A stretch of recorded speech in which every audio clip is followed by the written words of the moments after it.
Bonjour à toutes et à tous et bienvenue dans une nouvelle vidéo sur ma chaîne Le Français avec Amel. Pendant cette séance de grammaire, on va parler des pronoms indéfinis, démonstratifs et possessifs. Chers apprenants, commençons notre leçon.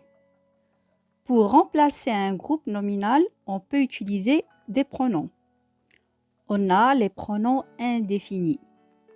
On les utilise pour désigner ce dont on parle de façon vague, c'est-à-dire pour représenter un élément incertain, bien imprécis, sans précision. Voici quelques pronoms indéfinis. Chacun, tous, toutes, quelqu'un, quelques-uns, certains, d'autres, les uns, les autres, et ainsi de suite. Et voici quelques exemples. Chacun fait ce qu'il veut. Tous ne sont pas là. La plupart sont partis à la piscine. Personne n'est venu. Les enfants aiment les films d'aventure. Certains préfèrent les policiers.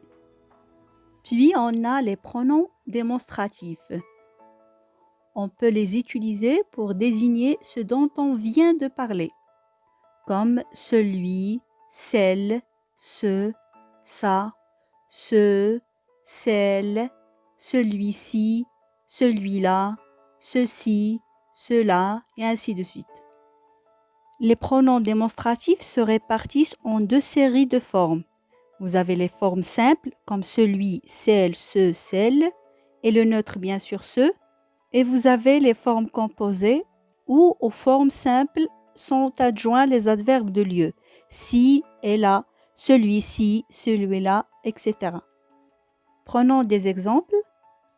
Cela fait 2 heures que je t'attends. J'aime les tartelettes.